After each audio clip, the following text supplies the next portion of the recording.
rappelles Interstellar ? Oui, c'est marrant parce que dans ma tête, je range ce film dans la même catégorie que Gravity et Seul sur Mars, qui sont sortis un peu à la même période. Ces films sont vraiment très différents les uns des autres, et pourtant je peux pas m'empêcher de me dire que je préfère Seul sur Mars à Interstellar et Interstellar à Gravity. Pourtant, contrairement à Gravity et Seul sur Mars qui essayent d'être crédibles scientifiquement, Interstellar appartient plus au même registre technico-mystique que 2001, l'Odyssée de l'espace. C'est pas complètement faux, et je crois bien que c'est volontaire de la part de Nolan, mais je vois dans Interstellar une version plus rationnelle de 2001. Disons que si on disait que la fin des mondes engloutis est un poil plus concrète et un poil moins métaphorique que celle de 2001, alors on devrait dire que la fin d'Interstellar est encore 3 poils plus concrète et 3 poils moins métaphorique que celle des mondes engloutis. Non, vraiment, je suis satisfait de la façon dont les aspects techniques sont abordés. Bon, sauf pour l'histoire avec l'amour. Oui. À un moment du film, on nous sort un bullshit pseudo-philosophique sur le fait que l'amour serait à mettre au même niveau que les interactions fondamentales en physique, et que donc des intuitions provoquées par un sentiment amoureux envers une personne située à l'autre bout de l'univers seraient à prendre comme une information voyageant plus vite que la lumière. Le scénario donne raison à l'auteur de cette théorie fumeuse. Mais bon, bien que ça m'ait déçu, je me suis rapidement fait une raison, car il est quand même assez clair d'une façon générale que les auteurs de fiction ne sont pas des scientifiques. Ah, je suis étonnée qu'il ait fallu attendre 8 ans pour qu'on aborde la question. Je l'attendais, ce moment où tu fustigerais le manque de culture scientifique des auteurs de science-fiction. Je vais peut-être te décevoir, mais même si j'ai travaillé dans la recherche scientifique, je suis loin de faire partie des plus exigeants là-dessus. Bien sûr, j'ai peut-être plus de mal à prendre au sérieux des scénarios de science-fiction basés sur des idées fausses, mais dans l'ensemble, j'ai pas de mal à accepter la logique interne d'une histoire en dépit des éléments peu crédibles techniquement. On est bien d'accord que c'est pas ça qui est gênant dans cette histoire d'amour dans Interstellar. Non, effectivement. C'est quoi alors ? C'est comme la magie dans Brisby et le secret de Nîmes, ça va pas avec le type d'histoire auquel ça appartient. Faut choisir. Soit le scénario se veut plausible en justifiant l'intelligence des rats de Nîmes par des expériences faites sur eux, et dans ce cas, il n'y a pas de magie. Soit on est dans le registre un peu plus poétique de la société des animaux, et éventuellement il y a de la magie, mais dans ce cas, on se demande pourquoi on nous embête avec ces histoires d'expériences qui rendent intelligents. Cette histoire avec l'amour appartient au répertoire des histoires poétiques, pas à celui des histoires scientifiquement plausibles. C'est pas vraiment une explication, ça. Je te demande ce qui convient pas et tu me réponds que ce qui convient pas, c'est que ça convient pas. Essaie d'entrer davantage dans le vif du sujet. Qu'est-ce qui est si gênant ? C'est évident, je sais pas comment dire, que l'amour c'est un sentiment. C'est le nom qu'on donne à un sentiment. C'est pas quelque chose de concret comme les électrons ou la gravité. C'est concret la gravité ? C'est concret que les choses tombent. La gravité, bon, c'est un concept, mais c'est technique. Enfin, je sais pas. Ouais, c'est compliqué, hein.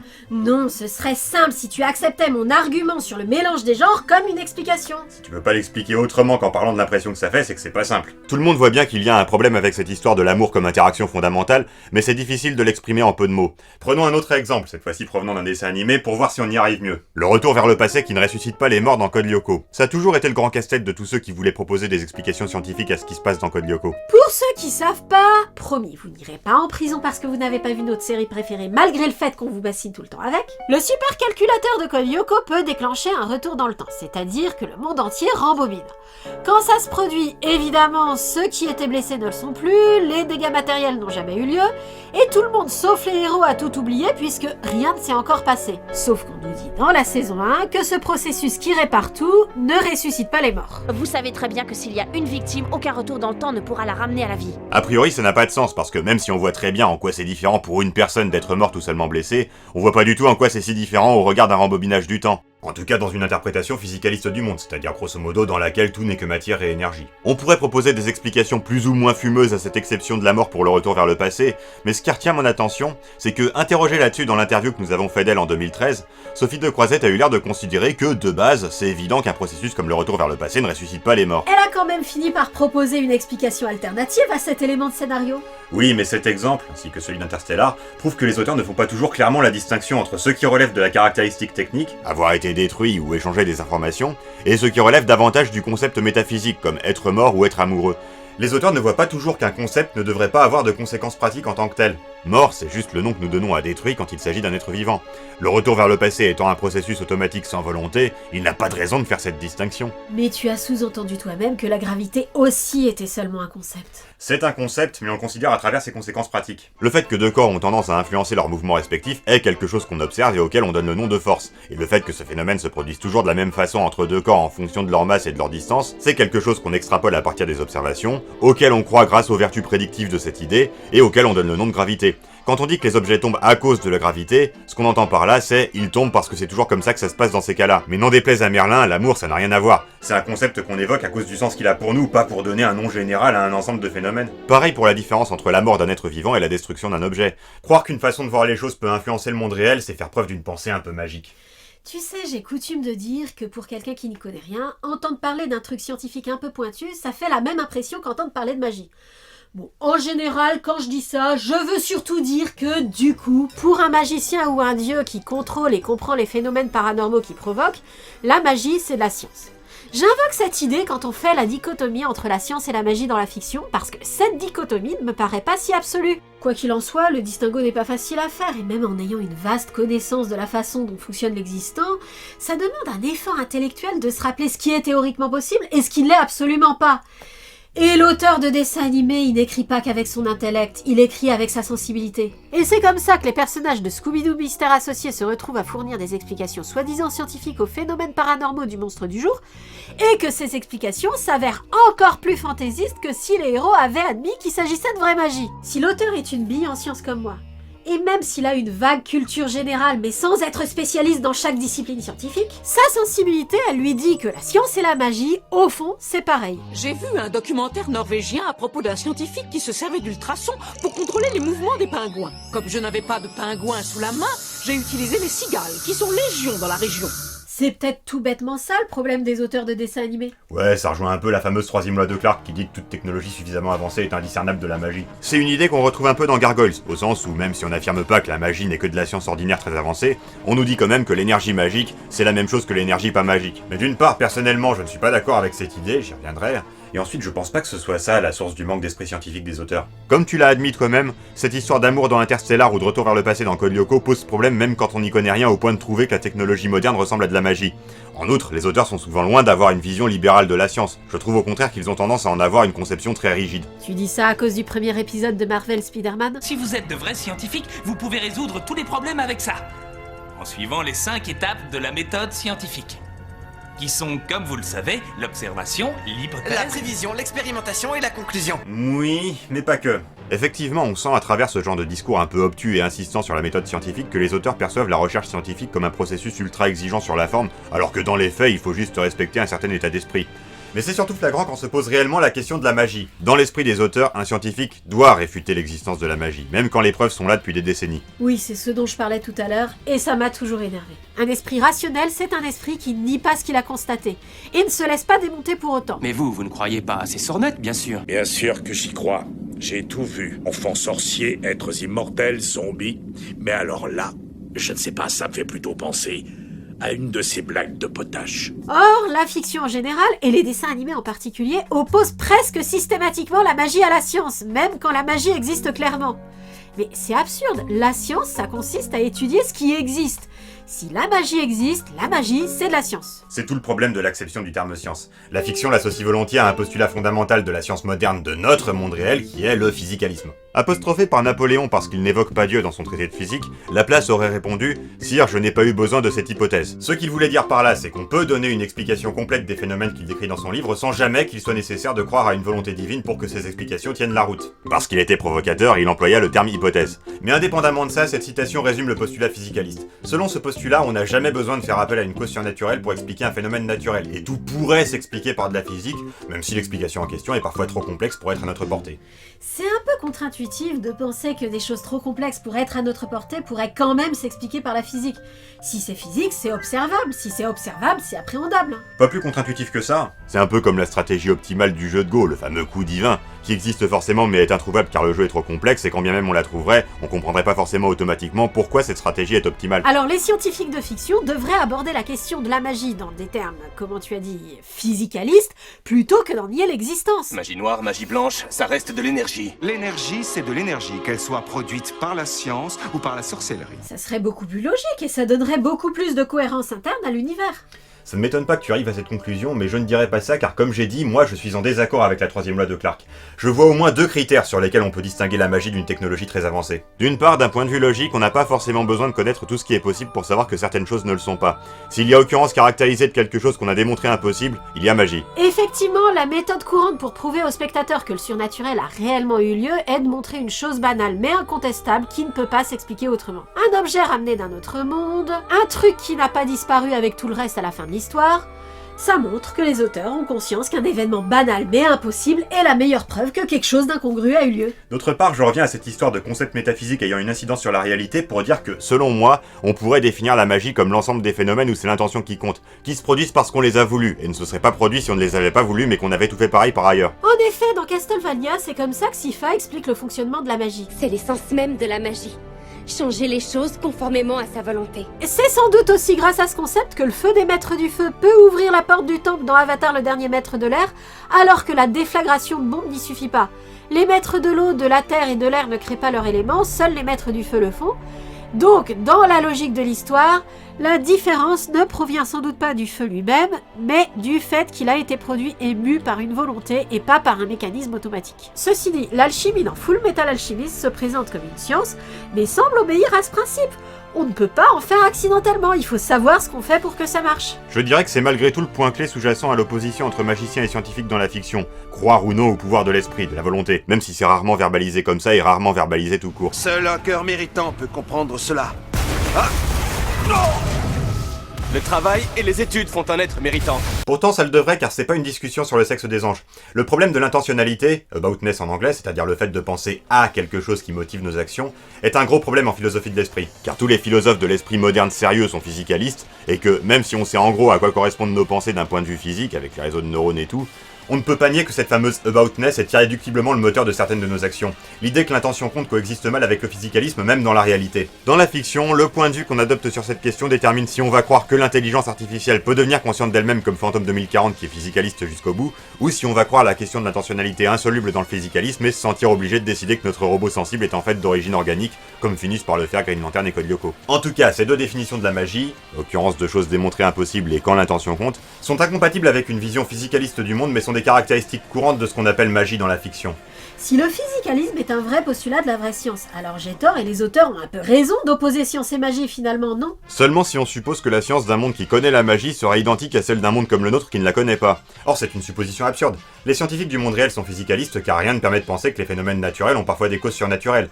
On n'a jamais eu besoin de cette hypothèse, et si on devait en avoir besoin un jour, le problème aurait sûrement déjà dû se poser. Mais dans Young Justice ou Avengers Rassemblement, le problème est très différent. On ne découvre rien en niant l'existence de ce qu'on a devant les yeux. Et face au Dr Fate, à Captain Marvel ou au Doctor Strange, on n'a pas de raison de tenir absolument à expliquer leur pouvoir dans des termes physicalistes. La science des univers DC et Marvel n'a pas de raison d'être physicaliste. Comme tu l'as dit, celle de Full Metal Alchemist ne l'est d'ailleurs pas, et à bon droit puisqu'on ne peut faire de l'alchimie qu'exprès. Donc non, ta position vis-à-vis de la science et de la magie dans la fiction est loin d'être absurde. Merci.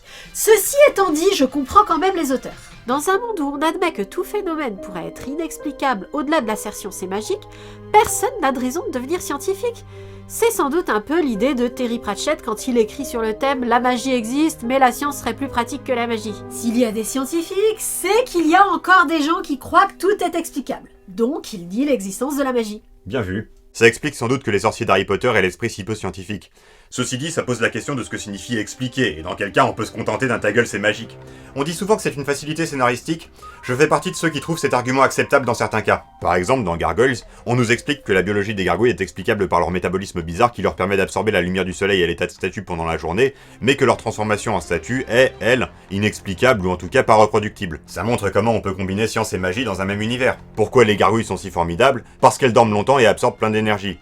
Comment elles font pour dormir longtemps et absorber plein d'énergie? Ta gueule, c'est peut-être magique. Ça me convient. En fait, la réaction des scientifiques dans les fictions où il y a de la magie montre que dans l'esprit des auteurs, le scientifique c'est pas tant celui qui veut tout savoir que celui qui veut tout contrôler. Oui, exact. Dans ma vidéo sur Flipper et l'Opaka, j'ai déjà eu l'occasion de parler du fait que certains dessins animés comme Flipper et l'Opaka perçoivent la recherche scientifique comme une transgression, une atteinte, dirais-je, à la liberté de la nature de rester mystérieuse et indomptée.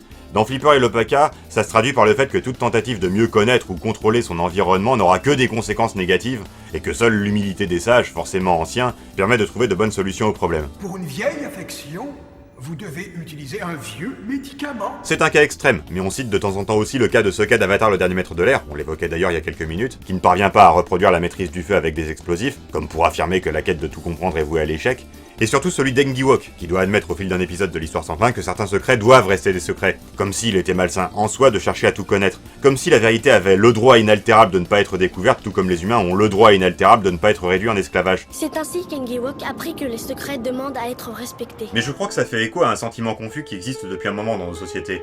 On parle beaucoup du génie génétique, des implants cybernétiques et de tout ce qui se rapporte de près ou de loin au transhumanisme comme de quelque chose de très négatif. Certes, on se réfère toujours pour ça au risque de dérive de type Bienvenue à Gattaca, mais je crois qu'il y a derrière cette critique constante des progrès techniques pour la santé une crainte plus profonde et plus générale, celle que le jour où la nature ne pourra plus rien nous imposer, nous deviendrons fous, car la raison vient de la contrainte. Oui, mais c'est pas de ça que je parlais. Les scientifiques du monde réel nient les explications paranormales aux phénomènes naturels parce qu'à partir du moment où on les considère sérieusement, continuer de chercher une explication naturelle qui sera testable paraît un peu futile. Dans un cas hypothétique où quelque chose de magique se produirait dans le monde réel, si on laissait aux scientifiques la possibilité de tout aller vérifier avant de conclure qu'il y a de la magie dans l'histoire, ils réagiraient sans doute beaucoup mieux à l'apparition d'un phénomène inexpliqué. C'est parce qu'ils veulent connaître ce qui est vrai qu'ils réfutent ce qu'ils estiment être faux. Dans un monde où il y a de la magie, il y a moins de raisons objectives de douter a priori d'une explication surnaturelle. Dans d'autres vidéos, nous avons eu l'occasion d'évoquer l'exemple d'Hermione dans Harry Potter, qui ne croit pas à la divination parce que c'est trop folklore, mais qui d'un autre côté, dans le même tome, utilise un retourneur de temps qui permet aux personnes donc à l'information de voyager dans le passé.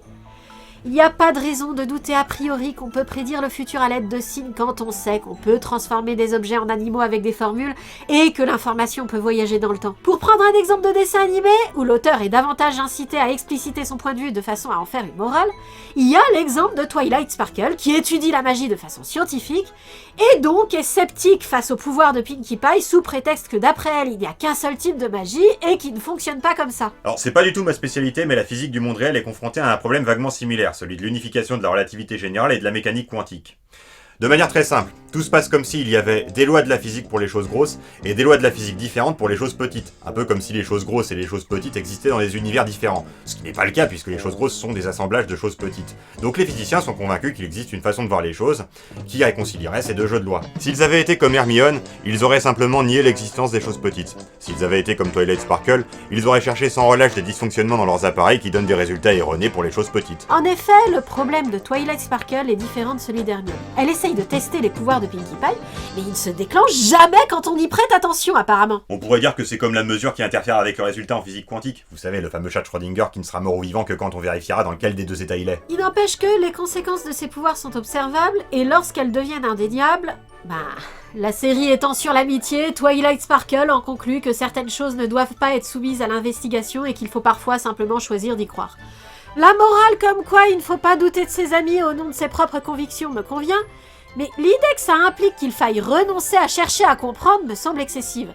Jacques Bellegarde dans Belphégor, qui est celui qui commencera toujours par chercher une explication rationnelle, et à qui personne n'interdira de le faire, est toujours relativement serein quand il se révèle qu'au final c'est Sarah qui a raison et qui a bien de la magie en jeu. Ok, il aime pas spécialement que Sarah croie immédiatement que du paranormal est en jeu dès qu'il se produit quelque chose d'inexpliqué.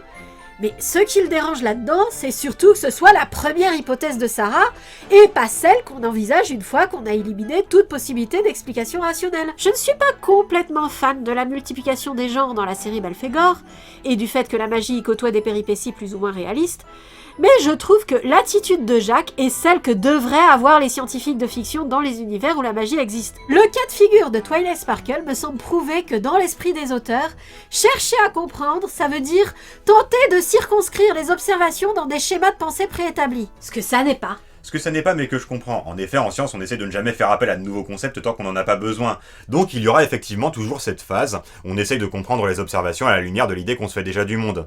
Mais un bon scientifique finit par dépasser cette phase quand ça s'impose, alors qu'un scientifique de dessin animé reste désespérément enfermé dedans jusqu'à être contraint à un renoncement à la science elle-même. Je dirais que le bon équilibre est trouvé dans les séries Ghostbusters, alors même que la première est humoristique.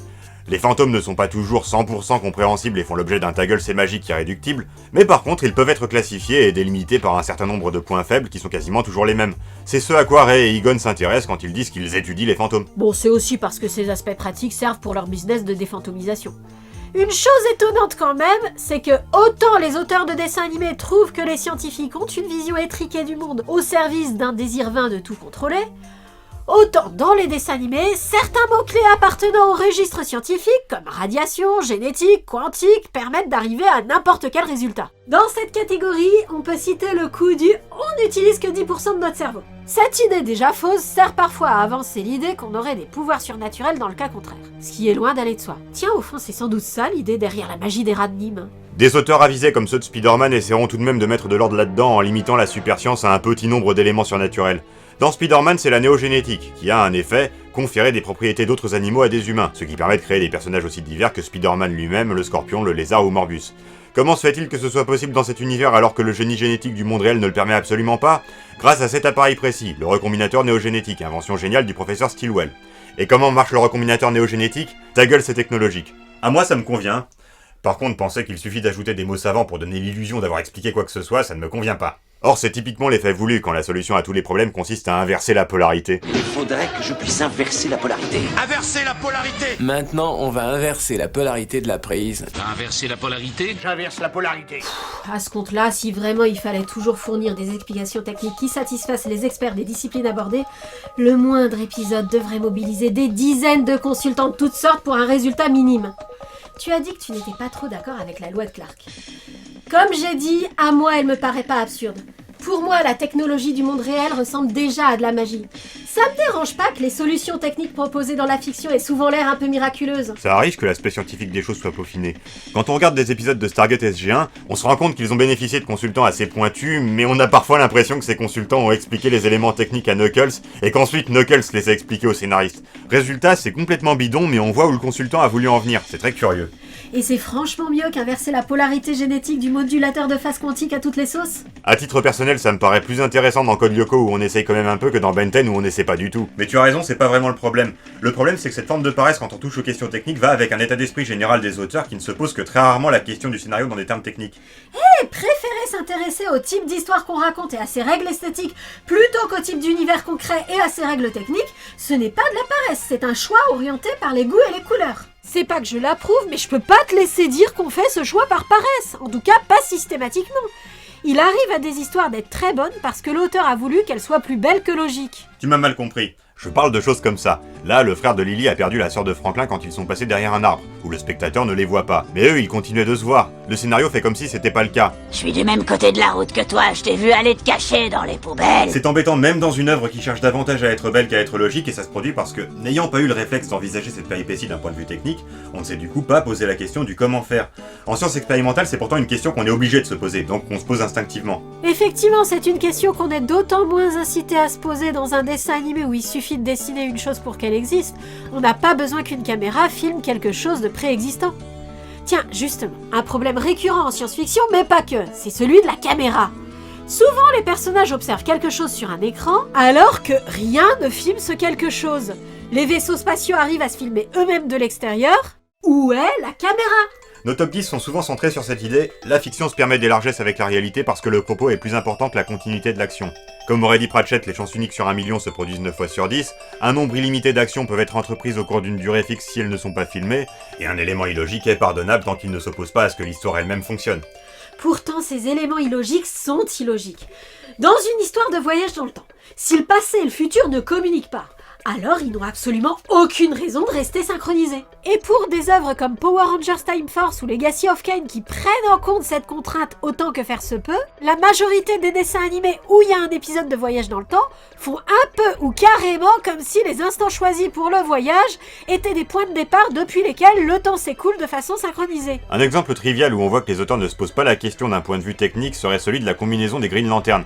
Est-ce qu'elle est générée par l'anneau ? Si oui, comment ça se fait qu'elle disparaisse pas toujours quand l'anneau est retiré ou est à plat ? Et John Jones, le limier martien, comment ça se fait qu'il soit parfois contraint de se détransformer, mais reprenne sa forme d'homme vert chauve qui n'est absolument pas sa forme d'origine ? On peut trouver des explications. Par exemple, on peut imaginer que John passe tellement de temps sous cette forme qu'elle s'est stabilisée, mais les auteurs sont pénibles à ne pas les fournir eux-mêmes, même à l'état d'allusion. L'anneau des Green Lantern est un bon exemple, car le problème n'est pris en considération que s'il a un impact sur l'intrigue. Et c'est là qu'on remarque un deuxième truc qui ne colle que très rarement dans les dessins animés, alors que c'est une question qu'on est obligé de se poser dans la plupart des cas en live action. L'anneau des Green Lantern est aussi un traducteur universel qui fait que le spectateur entend tout le monde parler anglais ou français en VF. Mais dans l'immense majorité des dessins animés, tout le monde parle toujours la même langue, et les vagues justifications pour nous faire croire le contraire ne tiennent pas la route dans toutes les situations. Dans Valérian et Laureline, on nous dit qu'à partir de l'épisode 2, tout le monde parle le galactique moderne. On peut se poser la question de comment cette langue a pu se développer de la même façon dans une ligne temporelle où l'un des fondateurs de Point Central n'a jamais existé, mais soit. Le flot du temps s'écoule autour de nos actions. Il cherche le chemin de moindre résistance et n'accepte que des modifications mineures de son cours. Dans Young Justice, on va carrément jusqu'à faire effectivement parler les personnages dans des langues différentes. On le fait aussi un peu dans Batman. Mention spéciale à Foot de Rue qui fait cet effort alors qu'on ne s'y serait absolument pas attendu. On the left. No, we must go. I'm sure it's on the left. Bon, par contre, ils ont pas fait l'effort d'engager des acteurs anglophones, mais c'est déjà bien. Et c'est l'exception. Même quand on nous dit au début que c'est en fait telle convention qui fait qu'on entend tout le monde parler anglais ou français dans la VF, ça ne tient pas toujours. Et on finit fatalement par tomber dans une situation où deux personnages qui devraient parler chacun leur langue et seulement leur langue se parlent anglais. Si l'auteur réfléchissait à son scénario dans des termes techniques, ça n'arriverait pas. J'ai dit que certaines histoires étaient parfois très bonnes parce que l'auteur avait voulu qu'elles soient plus esthétiques que logiques. Mais je reconnais que la plupart du temps, le bénéfice de réfléchir au scénario dans ces termes est immense. L'épisode de Green Lantern sur le fait que les personnages parlent des langues différentes est magnifique. Très mal placé dans le listing, mais magnifique quand même. Et plus généralement, la question du comment faire est un excellent moteur pour les scénarios des épisodes. Il l'est plus d'une fois dans Code Lyoko. C'est en réfléchissant à la virtualisation dans des termes techniques qu'on en arrive au scénario global de la saison 1, mais c'est aussi en se posant des questions sur le fonctionnement des différents éléments techniques de la série qu'on arrive à des développements intéressants sur à peu près tout, du retour vers le passé au spectre de Xana en passant par la mer numérique et à Lyoko lui-même. Oui, toujours Code Lyoko. Je dirais qu'on peut dire la même chose de One Piece. L'auteur de ce manga se pose continuellement la question de ce qui se passe si on teste les limites des règles qu'il a fixées pour son univers. Dans One Piece, les meilleurs combattants sont ceux qui font un usage créatif de leurs super pouvoirs, inspirés par des questionnements techniques sur leur fonctionnement. Plus que tout, l'auteur combine avec succès deux ambitions, celle d'avoir une logique de cartoon et celle d'avoir un scénario cohérent. Pour ça, il a fallu qu'il comprenne qu'une logique n'a pas nécessairement besoin d'être celle du monde réel pour faire fonctionner une histoire. Jusqu'à preuve du contraire, c'est aussi sur ce principe que fonctionne One Punch Man, puisqu'on est censé s'en tenir à l'explication absurde que donne le héros à sa force phénoménale. Oui, mais dans One Punch Man, ça concerne essentiellement l'origin story du héros et c'est essentiellement un gag.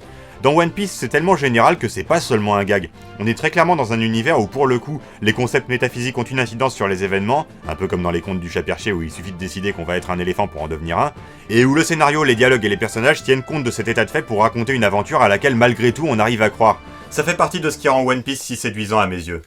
A contrario, le fait que l'auteur ne se soit pas posé la question du comment faire génère des situations frustrantes, où le spectateur qui se l'est posé décroche parce qu'il envisage des solutions qui auraient dû être évidentes pour les personnages et qui ne le sont pas. Un exemple de série live qui en est typique est celui de Star Trek The Next Generation. Les héros sont occasionnellement tourmentés par un être omnipotent qui se fait appeler Q, qui lit dans leurs pensées et modifie la réalité à loisir, mais seulement dans quelques épisodes. Dans un tas d'autres, ils sont confrontés à des phénomènes inexplicables et n'envisagent pas une seconde que c'est peut-être Q qui leur joue un mauvais tour.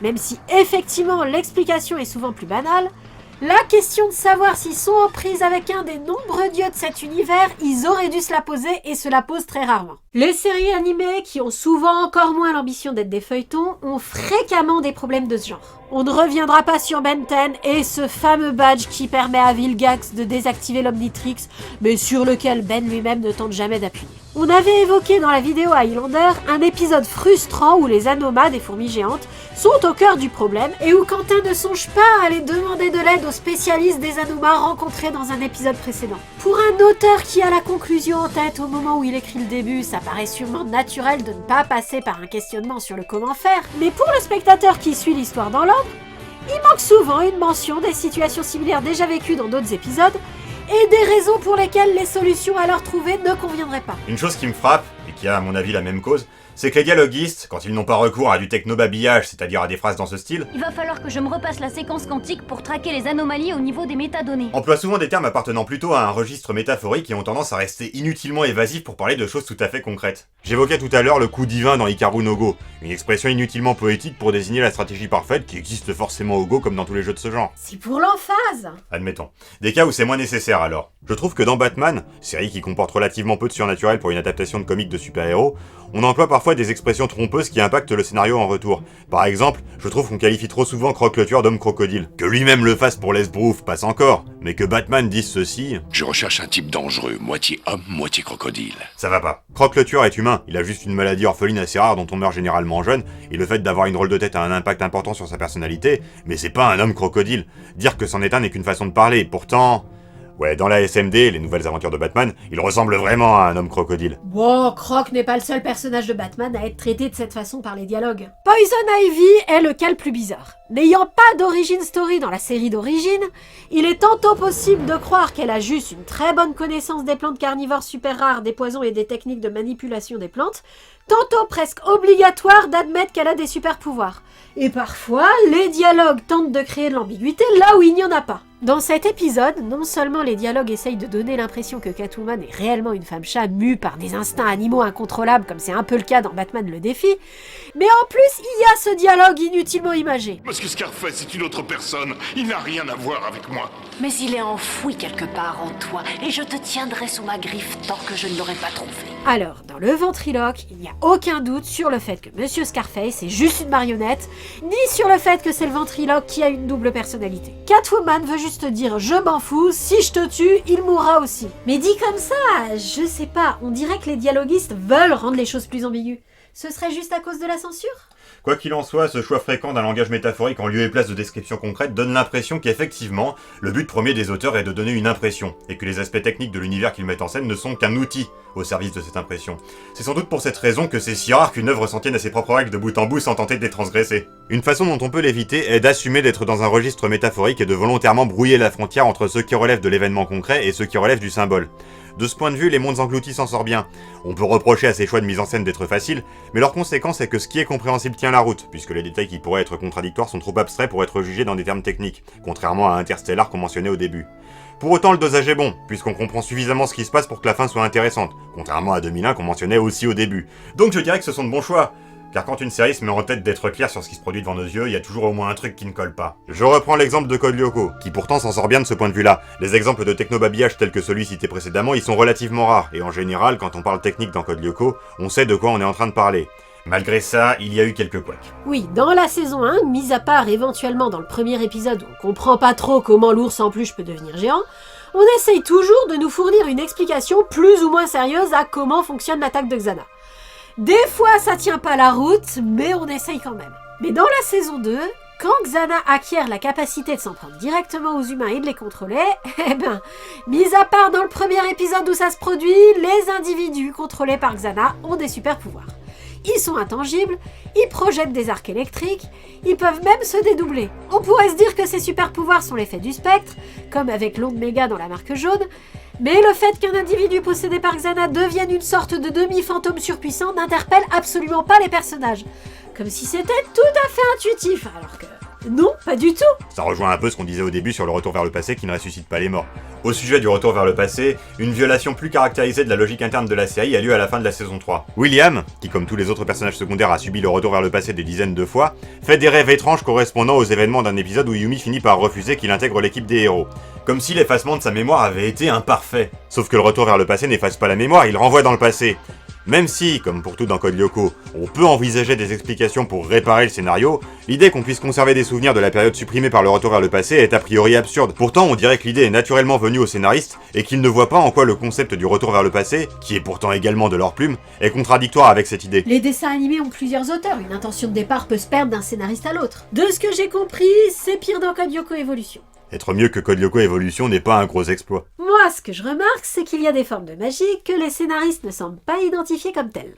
Dans des séries sans éléments inexpliqués comme Code Lyoko ou sans éléments surnaturels comme Montana Jones, à supposer que les 12 épisodes qu'on a pu trouver soient représentatifs de la série, on trouve quand même des rêves prémonitoires. Et c'est traité comme si faire un rêve prémonitoire était aussi banal que faire un rêve tout court. Bon, ok, ça peut n'être qu'un hasard.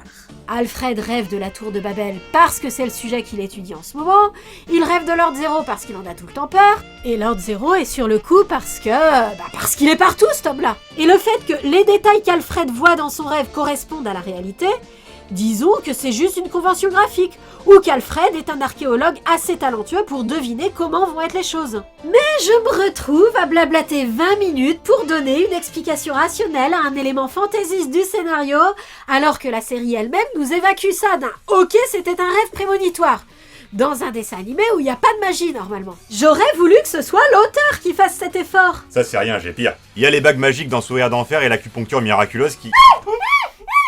Peu importe, j'en ai déjà parlé de toute façon. Mais tu as raison, on a l'impression qu'il est presque inconcevable de ne pas faire intervenir du surnaturel dans un dessin animé. À moins de se cantonner à certains genres qui s'y prêtent de toute façon peu.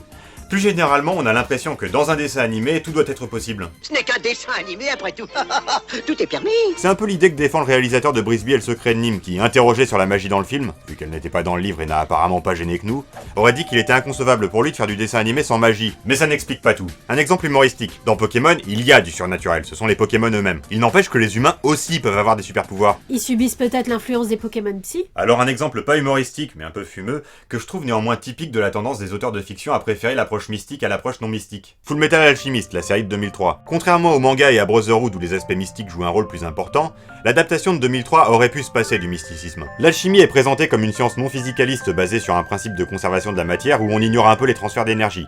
Ressusciter les morts donne de mauvais résultats, ça marche à peu près, mais ça ne ramène pas la personne décédée. À la place, ça crée un homonculus, un être artificiel ressemblant à un humain, et ça exige un lourd tribut. Les frères Elric l'ont tenté, et pour réparer les dégâts, se mettent en quête de la pierre philosophale, artefact miraculeux permettant de créer sans donner. Il s'avère que la pierre philosophale n'a rien de miraculeux, car si elle permet de créer sans donner, c'est qu'il a fallu donner énormément, c'est-à-dire tuer un tas de gens, pour la fabriquer. Tout le scénario gravite autour de ces notions, qui peuvent être mises en scène sans introduire ça. Cette porte représente l'échange réalisé au cours d'une réaction alchimique. Elle prend et elle donne. On la voit quand on réalise une transmutation suffisamment importante.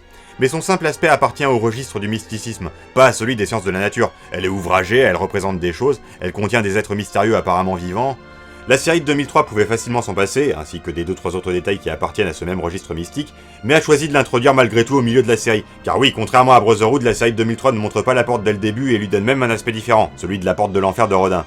Encore une fois, cette non-impasse sur cet élément dispensable tient sûrement au fait qu'il est fondamental dans le manga, mais mon petit doigt me dit que cette préférence pour le mystique est réelle, comme si les auteurs trouvaient qu'une vision naturaliste de la nature, même dans un univers fantastique, était trop terne, trop désenchantée pour intéresser le spectateur. Comment t'expliques la magie d'un arc-en-ciel alors? Hein? Comme un phénomène rendant visible le spectre de la lumière. Tu vis dans un monde bien triste. Ce qui, en ce qui me concerne, ne saurait être plus faux. À côté de ça, il y a des séries d'aventures raisonnablement réalistes, mais c'est plutôt rare et au risque de répéter un truc qu'on dit dans toutes les vidéos thématiques depuis un moment, même celles-là rechignent à nier de but en blanc l'existence de la magie dans leur univers. Enfin, maintenant que j'y songe... Tu penses à Sous les mers? Oui, je pense au cas de Sous les mers, par lequel j'aimerais conclure. Cette série est vraiment une curiosité. Elle ne paye vraiment pas de mine, mais elle est nettement meilleure qu'elle en a l'air. Ça raconte les aventures des Necton, une famille d'explorateurs des fonds marins mandatés pour des missions de recherche, de surveillance et de secours.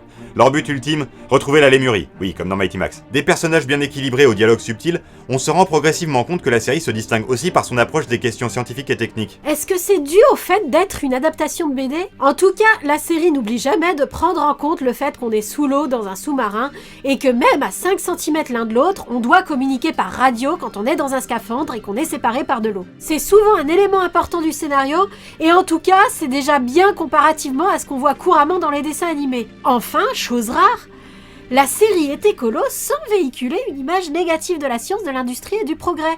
Les Necton ne s'opposent à l'exploitation de l'environnement que quand elle est illégale et parce qu'elle est illégale. Et, beaucoup plus que dans Flipper et Lopaka, on sent que c'est l'irresponsabilité des personnes impliquées qui est pointée du doigt, pas un état d'esprit général. Plus que ça, la série n'est pas frileuse pour nier l'existence de la magie. Bien sûr, c'est de la science-fiction, donc on trouve des éléments plutôt fantaisistes et des choses pas très crédibles ça et là, mais quand la question se pose de savoir si des phénomènes paranormaux sont impliqués, une explication rationnelle est systématiquement découverte sans qu'on se sente obligé de nous faire le coup de l'événement inexplicable en fin d'épisode.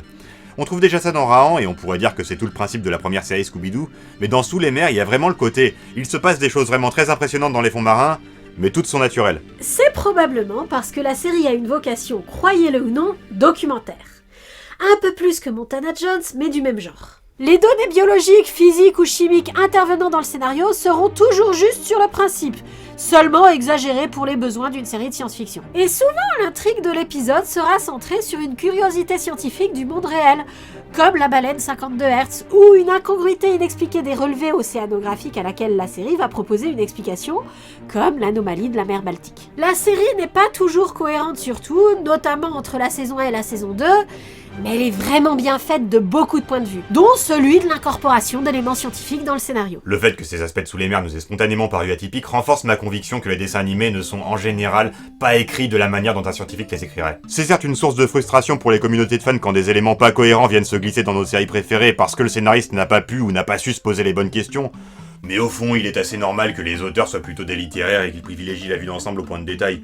Car finalement, c'est probablement ce dont il est question. Il n'empêche que c'est toujours bien quand les auteurs font preuve d'un certain souci du détail. On peut réussir une histoire sans le faire, mais on peut plus difficilement la rater en le faisant. Comme on l'a beaucoup dit, se poser la question dans des termes techniques est souvent un excellent moteur pour créer des scénarios de dessins animés qui méritent qu'on s'en souvienne.